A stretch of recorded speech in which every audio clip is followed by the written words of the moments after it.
आज हम लोग बात कर लेते हैं नीट यूजी क्वेश्चन पेपर जो 7 मई को कंडक्ट हुआ था 2023 में।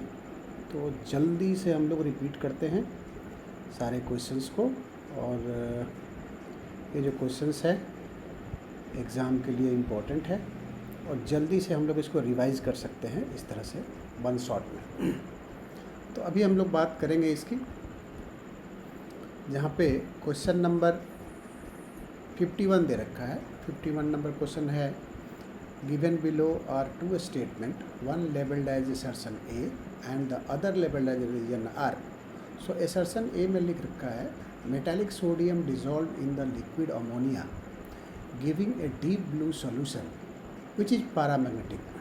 यस, ये सही बात है, क्योंकि इसमें इलेक्ट्रॉन और अमोनिया दोनों एक साथ जुड़ जाते हैं, जिसको कहते हैं हम लोग अमोनिएटेड इलेक्ट्रॉन, जिसके वजह से इसका कलर ब्लू दिखता है। और यहाँ पे लिखा है the deep blue solution is due to the formation of amide. तो अगर ये अमोनिएटेड इलेक्ट्रॉन की वजह से है, इसका मतलब ये से स्टेटमेंट सही नहीं है। इसका मतलब ये है सिर्फ फर्स्ट स्टेटमेंट करेक्ट है, सेकंड स्टेटमेंट करेक्ट नहीं है। बात कर लेते हैं हम लोग क्वेश्चन नंबर 52 की। The conductivity of centimolar solution of KCl at 25 degree Celsius is 0.0210 ohm inverse centimeter inverse, and the resistance of the cell containing the solution at 25 degree Celsius is 60 ohm. The value of cell constant is, हम लोग के पास formula ये है जहाँ से हम लोग इसको कैलकुलेट करते हैं। हम लोगों को निकालना है इस L/A की वैल्यू हम लोगों को कैलकुलेट करनी है। तो हम लोग क्या करेंगे, यहाँ पे ये देखिए, यहाँ पे इसका the resistance of the cell containing the solution at this much, resistance का उल्टा हम लोग कर देंगे, इसको कंडक्टेंस आ जाएगा। अब हम लोग क्या करेंगे, इसको इस फॉर्मूला पे पुट करेंगे और हम लोगों को 1/R L/A कैलकुलेट, यहाँ से हम लोगों को कैलकुलेट करना है L/A की वैल्यू, जो कि हम लोगों को आ रही है 1.26। सो हम लोगों का ये बी ऑप्शन करेक्ट आएगा। सो डायरेक्ट फार्मूला से है, ये कोई बहुत बड़ी काम नहीं है। बात करते हैं क्वेश्चन नंबर 53 की। For a certain reaction the rate is equal to K A to the power 2 and B. So when the initial concentration of A is triple keeping the concentration of B constant, the initial concentration rate would. So ये पूछ रहा है, हम लोगों को formula ये मालूम है, इसके हिसाब से हम लोग रेट ऐसे लिख सकते हैं इसके लिए। अब बात कर लेते हैं कि R1 जो है वो चेंज कर रहा है कैसे, इसको 3 टाइम्स कर रहा है कंसंट्रेशन को। अब ये कर रहा है कि R1 और R का रिलेशन पता कीजिए। तो सीधी सी बात है, आप दोनों इक्वेशन को क्या कीजिए, डिवाइड कर दीजिए एक दूसरे से। हम लोगों का R1 इक्वल टू 9R आ जाएगा। इसका मतलब क्या है, 9 फैक्टर ये इंक्रीज़ करेगा। या ऐसा कह दें कि यहाँ पर हम लोगों का इसका R1 9R के बराबर आएगा। बात कर लेते हैं क्वेश्चन नंबर 54 की। अब आप देख लीजिए, ये क्लीमेंसन रिडक्शन है, यहाँ पर ZnHgHCl के प्रेजेंस में रखा गया है। तो ये क्या करता है, ये कीटोनिक ग्रुप और ग्रुप को क्या करेगा, रिड्यूस कर देगा, तो सीधे एल्केन में चेंज कर जाएंगे। अब देख लेते हैं कौन सा इसमें से ऑप्शन मैच कर रहा है, बस हम लोग का काम हो जाएगा। अब देखते हैं कहाँ पे ये दे रखा है। अब यहाँ पर इस तरह का ऑप्शन कहाँ दे रखा है, देखिए कहीं दे रखा है, यहाँ दे रखा है डी वाले में। अब हम लोग कर लेते हैं इसको। नेक्स्ट क्वेश्चन हम लोग देखते हैं यहाँ पे आकर के। क्वेश्चन नंबर है 56। Given below are two statement, one is labelled as assertion A and other labelled as reason R. So assertion A में कह रहा है कि helium is use to dilute oxygen in diving apparatus. Yes, so helium has low solubility in the blood, जिसके वजह से हम लोग उसको मिलाते हैं और हम लोग डीप सी डाइविंग में इसको यूज़ करते हैं। Helium has high solubility in the O2, ये बात गलत है। तो हम लोगों का इसमें स्टेटमेंट फर्स्ट इसमें से फिर से करेक्ट आया, रीजन रॉन्ग आया। अब बात कर लेते हैं हम लोग, तो कौन सा ऑप्शन करेक्ट है, बी ऑप्शन। बात करते हैं 57 नंबर क्वेश्चन की। Among the following, the total number of species not having the 8 electron around the central atom in its outermost shell। मतलब ये बात कर रहा है यहाँ पे बात कर रहा है ये तो इलेक्ट्रॉन डेफिशिएंट है ही, LCl3 BCl2, और यहाँ पे PCl5 ज़्यादा होता है, इसके पास ऑक्टेट से ज़्यादा होता है, इसके पास 10 इलेक्ट्रॉन होते हैं। तो ये 3 हम लोग सेलेक्ट कर सकते हैं, डी ऑप्शन इसका करेक्ट आएगा। बात करते हैं 58 की। The correct order of energy of molecular orbital of N2 molecule, direct question है ये, आप मॉलिक्यूलर ऑर्बिटल थ्योरी में देखें, और यहाँ पे हम लोगों को डी फॉलो करना है। बात करते हैं 59 की। कोक है, कोक कहाँ यूज़ करते हैं, तो कोक को हम लोग डायरेक्टली रिड्यूसिंग एजेंट के फॉर्म में यूज़ करते हैं। डायमंड जो है वो उसमें sp3 हाइब्रिडाइजेशन होता है। फुलरीन है वो केज लाइक मॉलिक्यूल होता है। आप मैच करके देखिए, बी वाले को ये मैच कर रहा है। हम लोगों का काम ये है कि हम लोग फास्टली रिवाइज कर लें एक बार एग्ज़ाम से पहले। बात करते हैं क्वेश्चन नंबर 60 की। The number of sigma and pi bond and lone pair of electron in pyridine respectively are. आप इसको देखिए, ये पायरिडीन है तो इसमें ये एक लोन पेयर है, क्लियर है, ये एक लोन पेयर हो गया। अब यहाँ पर देखिए इसके पास पाई बॉन्ड कितना है, 1 2 3, तो 3 पाई बॉन्ड हो गया। अब यहाँ पर देख लीजिए कि इसके पास सिग्मा बॉन्ड कितने हैं, टोटल काउंट कीजिए, देखिए 11 आ रहा है। बी ऑप्शन इसका करेक्ट है। बात करते हैं क्वेश्चन नंबर 61 की। The element expected to form largest ion to achieve the nearest noble gas configuration is. So expected to form largest ion means, अब यहाँ पर देख लो, ये F माइनस है, ये N3 माइनस है, ये Na प्लस है, ये O2 माइनस है, ये सारे के सारे आइसो इलेक्ट्रॉनिक है। तो देखिए यहाँ पे इसके सबके पास 10 इलेक्ट्रॉन है। इसका जेड इफेक्टिव की अगर बात करोगे तो Na प्लस के पास ज़्यादा है, फिर यहाँ F माइनस, फिर O2 माइनस, फिर N3 माइनस। रेडियस की बात करें तो ये N3 माइनस के पास ज़्यादा है, इस सबसे बड़ा यही इसका रेडियस होगा। तो हम लोग कह सकते हैं कि ये N वाले की बात कर रहा है, जो सबसे बड़ा आयन होगा, क्योंकि इसके पास 3 नेगेटिव चार्ज है। बात करते हैं 62 नंबर क्वेश्चन की। फिर से असर्शन दे रखा है, ए reaction can have 0 activation energy. तो एक्टिवेशन एनर्जी उसके पास 0 है। अब ऐसा कौन सा रिएक्शन है जिसके पास 0 एक्टिवेशन एनर्जी होता है? एक्टिवेशन एनर्जी नहीं होगा तो उसमें रिएक्शन होने का कोई संभावना नहीं है। तो बात कर लेते हैं ये बात कि इसका रीजन कह रहा है कि the minimum extra amount of the energy absorb by reactant molecule so that their energy becomes equal to threshold energy to call that. Yes, definition is correct, but ये जो कह रहा है कि रिएक्शन भी हो रहा है, उसके पास एक्टिवेशन एनर्जी भी नहीं है, तो ये गलत बात है। ये सी ऑप्शन इसका करेक्ट है। बात कर लेते हैं 63 नंबर क्वेश्चन की। Consider the following reaction and identify the product P. अब यहाँ पे देखें, ये HBr से रिएक्शन करा रहा है, मीन्स ये एसिडिक है, इस OH के पास जाकर के अटैच हो जाएगा। अब यहाँ से ये H2O निकल जाएगा, देखिए यहाँ पे केटायन बनेगा। अब देखो ये 2 डिग्री है, अगर यहाँ से हाइड्रोजन शिफ्ट कर जाए तो यहाँ पे 3 डिग्री कार्बोकेटायन बन सकता है। तो 3 डिग्री क्यों ना बने, तो ये 1,2 हाइड्राइड शिफ्ट करेंगे, देखिए 3 डिग्री कार्बोकेटायन बन गया। अब यहाँ पे ब्रोमीन का अटैक होगा, देखो ये D बन जाएगा। क्लियर है। बात करते हैं 64 नंबर क्वेश्चन की। यहाँ पर भी असर्शन रीजन की बात कर रहा है। कह रहा है असर्शन में कि in equation free energy change minus NF cell value, जहाँ पे of free energy change for reaction depends upon the N।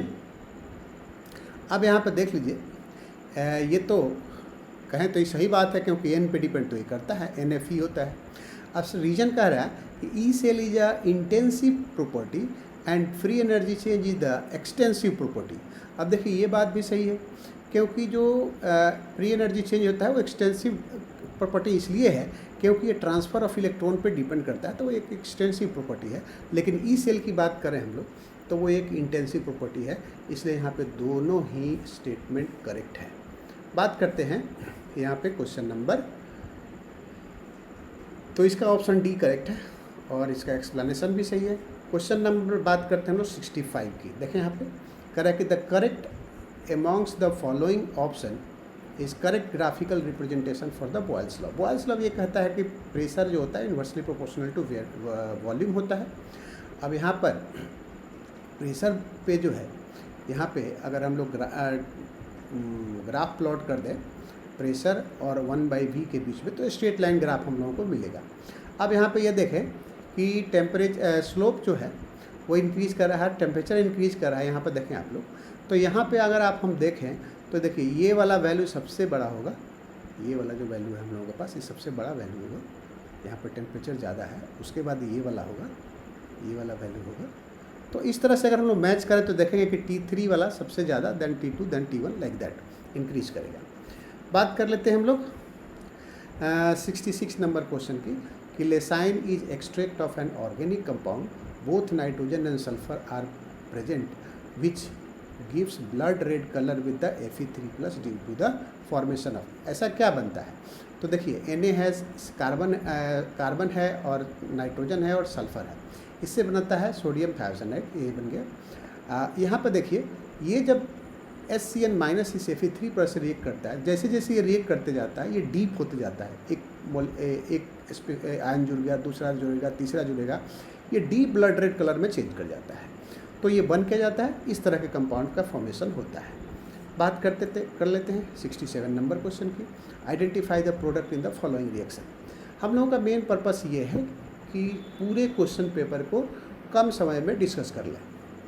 ये देखिए बेंजीन डाइजोनियम क्लोराइड है, CU2Br2 और इस Br के पर जो इसमें रिएक्शन कराएंगे ये निकलेगा, ब्रोमीन जुड़ेगा। मैग्नीशियम डाल दो विग्नार्स रिएजेंट के जैसा, इसमें मैग्नीशियम का इंसर्शन होगा, हाइड्रोलिसिस कर दो, फिर से ये बेंजीन में चेंज कर जाएगा और इसके अकॉर्डिंगली हम लोग को आंसर कर लेना है। अब बात करते हैं हम लोग क्वेश्चन नंबर 68। क्वेश्चन नंबर 68 की, select the correct statement from the following, atoms of all element are composed of the two fundamental particle. Is it correct? No. The mass of the electron is this much. Yes, it is correct. All the isotopes of a given element show same chemical property. सही बात है। Proton and electron collectively known as nucleon, nucleon कहते हैं सिर्फ proton और neutron को।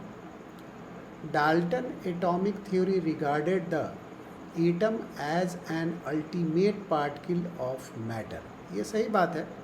तो अभी हम लोगों को जो करेक्ट स्टेटमेंट हम लोगों को मिला है वो है second, third and 5। 69 number question ये कह रहा है कि ये compound is formed by two element A and B. The element B forms cubic closed pack structure and atom of A occupy 1/3 of the tetrahedral void. If formula of the compound AXBY, then the value of X plus Y in the option. So यहाँ पर देखिए tetrahedral void है। अच्छा एक बात और, इसमें हम लोगों का सॉलिड स्टेट का क्वेश्चन है ये, लेकिन फिर भी मैं एक्सप्लेन कर देता हूँ।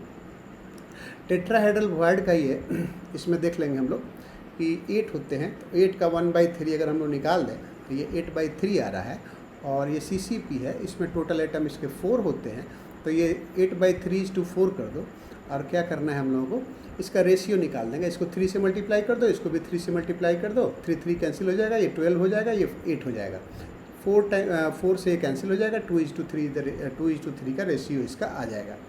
तो आप अगर दोनों को ऐड कर दोगे तो कितना आएगा बता दो, यही आएगा। तो अभी आप इसको इस तरह से निकाल सकते हो, लेकिन ये सॉलिड स्टेट का क्वेश्चन है, आपके सिलेबस में अभी शायद नहीं है। इसको देखते हैं। Given below are 2 statement. Statement 1 है जिसमें a unit formed by the attachment of a base of 1' position of the sugar is known as nucleoside. तो ये तो सही बात है, इसको न्यूक्लियोसाइड कहते हैं। देखिए आप, ये न्यूक्लियोसाइड होता है, यहाँ पे बेस है ना, ये OH है, यहाँ पे CH2 है, तो ये न्यूक्लियोसाइड है। अब सेकंड स्टेटमेंट कह रहा है कि when nucleoside is link to the phosphorus acid at 5 position of the sugar moiety we get nucleotide. तो कह रहा है कि उसको हम लोग न्यूक्लियोटाइड कहते हैं। अब देखिए 1 पोजीशन पे अगर होता है यहाँ पे शुगर के इन न्यूक्लियोसाइड, तो इसमें हम लोग ये कहते हैं, इस तरह से देखिए न्यूक्लियोटाइड का स्ट्रक्चर ये होता है। यहाँ पर देखिए एक फॉस्फेट ग्रुप है ना, यहाँ पे ये ग्रुप है, फॉस्फोरस के साथ ऑक्सीजन, ये CH2 के साथ इसको रिप्लेस करके लगता है, बेस यहीं पर रहेगा, इसको न्यूक्लियोटाइड कहते हैं। तो हम लोग ये कहते हैं कि phosphorus acid at 5' position of the sugar moiety we get nucleotide. इसलिए ये कह रहा है इसमें स्टेटमेंट में, इसलिए ये स्टेटमेंट तो सही नहीं है। क्योंकि यहाँ पर देख लीजिए, ये हम लोगों का ये ग्रुप होना यहाँ पे ज़रूरी है, PO3 ग्रुप। ये इसको हम लोग रिप्लेस करके यहाँ पे इस OH को रिप्लेस करके यहाँ पे इसको लगा देते हैं, तो ये बन जाता है न्यूक्लियोटाइड। बात करते हैं हम लोग नेक्स्ट क्वेश्चन की। क्वेश्चन है क्वेश्चन नंबर 71। ये देखिए, कह रहा है कि which among the following molecules on the polymerization produces neoprene. ये देखिए, ये क्लोरोप्रीन कहलाता है। क्या करना है, टेम्परेचर और प्रेशर के प्रेजेंस में इसको रिएक्ट करते हैं, ये नियोप्रीन इस तरह से पॉलीमराइज हो जाता है। और देखिए एन टाइम यहाँ पे लग गया। अब आप देख लें कि नियोप्रीन ये फर्स्ट वाला स्ट्रक्चर हम लोगों को मिल रहा है। बात करते हैं नेक्स्ट क्वेश्चन की। क्वेश्चन नंबर है 72। क्वेश्चन नंबर 72 ये कह रहा है कि taking stability as the factor which one of the following represent correct relationship. अब यहाँ पर देखिए, ये INI3 है, INI है, यहाँ पर देखेंगे, बट यहाँ पर देखिए ये TLI है और ये T मोर स्टेबल है देन वाटर TLI3 से। हम लोग जानते हैं टॉप टू बॉटम आने से क्या होता है, नीचे वाले के +1 स्टेबल होते हैं, +3 ऊपर वाले के ज़्यादा स्टेबल होते हैं। कहने का मतलब इसको कहा जाता है inert pair effect. Inert pair effect यहाँ पे काम करता है, जहाँ पर TL का +1 ज़्यादा स्टेबल होता है +3 से। तो इसका मतलब ये C ऑप्शन करेक्ट है। बात करते हैं 73 नंबर क्वेश्चन की। ये कह रहा है कि some tranquillizers are listed below, which one from the following belongs to the barbiturates. ये देखिए, ये बर्नॉल है ना, is example of barbiturates. Barbiturates एक कंपाउंड है, तो इसका नाम तो इसको तो याद रखना पड़ेगा। 74 की, which of the following statement are not correct. Hydrogen is use to reduce heavy metal oxide into metal, it's correct. Heavy water is use to study the reaction mechanism, it is also correct. Hydrogen is use to make saturated fat from oil, ये भी सही है, reduction के लिए use करते हैं हम लोग। फोर्थ पॉइंट कर रहा है कि HH bond dissociation enthalpy is the lowest as compare to a single bond between the two atoms in any element. यहाँ पे देखिए, ये 1s का ओवरलैपिंग है, ये हाईएस्ट होता है, तो ये गलत हो गया। Hydrogen reduces oxides of metal that are more active than the iron, नहीं, ये भी गलत बात है, क्योंकि only for less active metal oxide के लिए हम लोग यूज़ करते हैं। तो यहाँ पर ऑप्शन 4 और 5 ही हम लोगों का रॉन्ग मिल रहा है, तो इसके अकॉर्डिंगली हम लोगों का ऑप्शन बी करेक्ट है। 75 की, intermolecular forces are force of attraction and repulsion between the interacting particle will include dipole dipole interaction होता है, डाइपोल इंड्यूस डाइपोल होता है, हाइड्रोजन बॉन्डिंग होता है, कोवैलेंट बॉन्ड इसमें नहीं आता है, डिस्पर्सन फोर्सेस इसमें होते हैं। तो एक फोर्थ वाले को छोड़ करके बाकी सबको सेलेक्ट कर लेंगे। बात कर लेते हैं हम लोग 76 नंबर क्वेश्चन की। Among the given option which of the following molecule ion act as Lewis acid. तो हम लोग समझते हैं लिविस एसिड का मतलब क्या है, जिसके सेंट्रल एटम के ऑक्टेट कंप्लीट नहीं हो। तो देखिए ये BF3 है, इसमें क्या है, ये सब तो नहीं है, इसके पास तो सबके ऑक्टेट कंप्लीट है, इसी के नहीं है बोरॉन के, तो ये बी वाला ऑप्शन करेक्ट है। क्वेश्चन नंबर 77 की बात करते हैं। The right option for the mass of the CO2 produces by heating 20 gram of 20% pure lime stone is. और हम लोग जानते हैं कैल्शियम का मास जो होता है वो 40 होता है एटॉमिक मास, और लाइम स्टोन कहते हैं कैल्शियम कार्बोनेट को। तो काम कीजिए, 20 का 20%, 20 का 20% निकालिए, 4 ग्राम आ रहा है। अब देखिए 4/100 करेंगे तो हम लोग 0.04 मोल आ जाएगा आपको। अब बात कर लीजिए, 0.04 मोल से आपको कितना मिल रहा है, 0.04 मिल रहा है CO2। अब CO2 का मास होता है 44, तो 0.04 मल्टीप्लाइड बाई 44 कीजिए, देखिए कितना वेट आ रहा है, 1.76 आ रहा है, मतलब फर्स्ट ऑप्शन करेक्ट है। बात कर लेते हैं 78 नंबर क्वेश्चन की। The relation between NM, the number of permissible value of the magnetic quantum number for the given value of the azimuthal quantum number। तो देखिए मैग्नेटिक के क्वांटम नंबर ml जो है फॉर गिवन L के लिए क्या निकालते हैं हम लोग, 2L + 1। सो यहाँ से L इज इक्वल टू कितना हो जाएगा, Nm-1/2। तो इसका मतलब ये हम लोग D को सेटिस्फाई कर रहे हैं। 79 नंबर क्वेश्चन की बात कर रहे हैं। The stability of Cu2+ is more than Cu+ salt in aqueous solution. ये कह रहा है कि Cu2+ ज़्यादा क्यों सोलेबल है Cu2+ ज़्यादा स्टेबल क्यों है Cu+ से। तो अब देख लीजिए आप, हम लोग क्या जानते हैं, अगर आपको कुछ भी नहीं आता है तो आपको फजान्स लॉ आपको याद होगा। उसमें हम लोग क्या कहते हैं कि ज़्यादा अगर चार्ज हो, स्मॉल साइज हो, तो उसका हाइड्रेशन ज़्यादा होता है। तो ज़्यादा हाइड्रेशन एनर्जी आएगा, ज़्यादा स्टेबिलिटी होगी। सीधा डायरेक्ट हम लोग क्वेश्चन कर सकते हैं यहाँ से आंसर। बात करते हैं क्वेश्चन नंबर 80 की। Which one of the following statement is correct? Correct we have to find out. So all enzymes that utilize ATP in the phosphor transfer requires calcium. Yes, हम लोग को इन करेक्ट फाइंड आउट करना है। तो ये कह रहा है कि सिर्फ सबके लिए है, तो ये बात सही नहीं है, क्योंकि सबके लिए तो नहीं है भैया। बात करते हैं कि the bone in the human body is an inert as unchanging substance. नहीं। Magnesium plays roles in neuromuscular function and interneural transmission. No, the daily requirement of the magnesium calcium in the human body is estimated to be 0.2 to yes it is correct and इसको कह सकते हैं 200 to 300 milligram in fact we are using। so आप जो NEET के बच्चे हैं उनको तो बायो भी जानते हैं, तो ज़्यादा बेटर कर सकते हैं इसको। बात करते हैं क्वेश्चन नंबर 81 की। Which of the following reaction will not give primary amine as a product? आप देखिए ये साइनाइड है ना, इसको क्या कर रिड्यूस कर रहे हैं तो प्राइमरी देगा। ये देखिए ये आइसोसाइनाइड है ना, तो ये तो सेकेंडरी दिया। ये तो क्या है, एमाइड है ना, इसको रिड्यूस कीजिए, देखिए प्राइमरी देगा। ये भी एमाइड है, देखिए प्राइमरी देगा। कौन नहीं दिया? ये बीच वाला जो आइसोसाइनाइड था वो नहीं देगा। 82 नंबर क्वेश्चन की बात करते हैं। ये कह रहा है कि द गिवन कंपाउंड, ये कंपाउंड दे रखा है, तो ये कह रहा है कि बताइए किस चीज़ का एग्जाम्पल है। देखिए यहाँ से ये डबल बॉन्ड, ये हाइड्रोजन है, और ये किस पोजीशन पे ये डबल बॉन्ड लगा है, 1 2 3। तो हम लोग कहते हैं कि ये एलाइलिक हैलाइड है। अब बात कर लेते हैं यहाँ पे क्वेश्चन नंबर 83 की। Complete the following reaction. ये CN रिएक्शन करा रहा है, जाहिर सी बात है न्यूक्लियोफिलिक एडिशन रिएक्शन होगा। यहाँ पे साइनाइड, यहाँ पे OH, इसका फिर से क्या किया, कंसनट्रेटेड H2SO4 के साथ इसका रिएक्शन करा दिया। अभी ऑक्सीडाइज होकर के एसिड में चेंज कर गया, और यहाँ से एक OH क्या करेगा, H2O लेकर के बाहर निकल गया।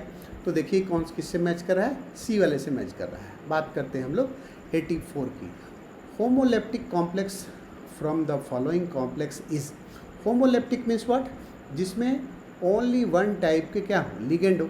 अब देखिए इसमें ट्राई ऑक्जेलेटो एल्यूमिनेट है, देखिए ट्राई ऑक्जेलेटो एल्यूमिनेट है, जिसमें कि सिर्फ इसमें ऑक्जेलेट ही है जो कि लिगेंड के फॉर्म में है, तो उसको हम लोग कहते हैं होमोलेप्टिक। और जिसमें एक से ज़्यादा टाइप के लिगेंड होते हैं उसको कहते हैं हेट्रोलेप्टिक।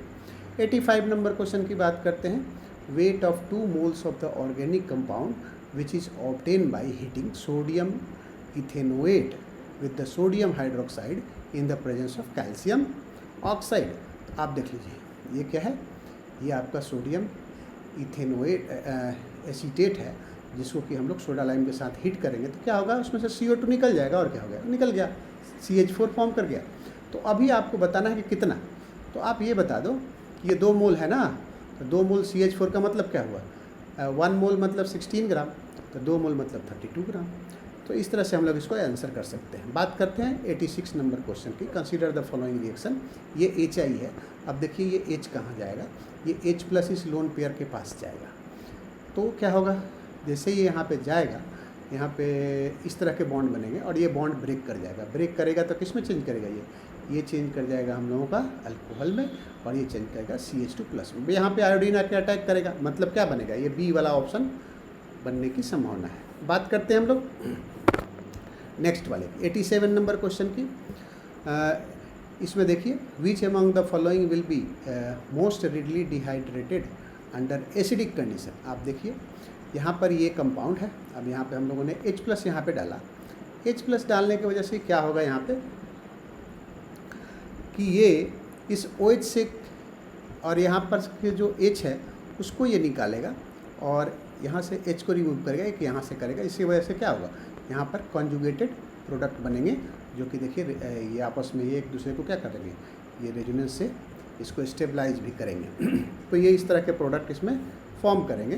तो ये कह रहा है कि हम लोग क्या करें कि इसमें कौन सा ऑप्शन सेलेक्ट करें। तो इसमें देख लें, ये एसिडिक मीडियम है और डिहाइड्रेशन हम लोगों ने किया है, तो ये कॉन्जुगेटेड प्रोडक्ट हम लोगों का फॉर्म किया। अब इसके हिसाब से हम लोगों का ये वाला ए वाला प्रोडक्ट, ए वाला आंसर हम लोगों का करेक्ट होना चाहिए। बात करते हैं 88 नंबर क्वेश्चन की। The equilibrium concentration of the species the reaction A+B+C+D is this much. Equilibrium पर ही दिया गया है, ज़्यादा परेशानी की बात नहीं है। हम लोग क्या करेंगे, यहाँ से Kc की वैल्यू निकाल लेंगे। Kc means product bye reactant. सबके वैल्यू दे रखे हैं, पुट किया हम लोगों ने। अब यहाँ से डेल्टा जी नॉट की वैल्यू आ गई। फॉर्मूला हम लोग जानते हैं -2.303 RT log Kc। तो Kc को डायरेक्ट हम लोगों ने पुट करके आंसर निकाल लिया। बात करते हैं इसकी। स्टेटमेंट फर्स्ट दिया हुआ है 89 नंबर क्वेश्चन में, the nutrient deficient water bodies leads to eutrophication. Eutrophication इसमें कहते हैं कि nutrient enrichment water bodies leads to eutrophication. So यहाँ पे हम लोग क्या बात कर रहे हैं, इनरिचमेंट ऑफ द वाटर। ये डिफिशिएंट की बात कर रहा है, इसका मतलब ये वाला बात गलत है। अब दूसरी बात हम लोग कर लेते हैं कि ये क्या कह रहा है कि the eutrophication leads to decrease in the level of the oxygen in, yes, तो ये करेक्ट हो गया, ये यहाँ पे ये करेक्ट हो गया। बात करते हैं हम लोग इसकी। विच among the following option is the correct relation between change in the enthalpy and change in internal energy. तो आप देख लें, ये फॉर्मूला करेक्ट है हम लोग का। Delta H equal to delta E plus delta NRT होता है। डेल्टा E की जगह पे हम लोग डेल्टा U भी लिख सकते हैं। तो हम लोग यहाँ से A को करेक्ट ऑप्शन सेलेक्ट कर सकते हैं। बात करते हैं हम लोग क्वेश्चन नंबर 91 की। यहाँ पर देखें, ये पेरोक्सो डाइसल्फ्यूरिक एसिड है। पेरोक्सो डाइसल्फ्यूरिक एसिड का फॉर्मूला ये है OH H1111O, यहाँ पर एक O सिंगल 1O, फिर उसी तरह के एटम से यहाँ पे जुड़ा हुआ है। अब इसको देखने से हम लोगों को पता चल रहा है कि फर्स्ट को अगर मैच करें तो देखिए बेटर मैच करेगा ये C से।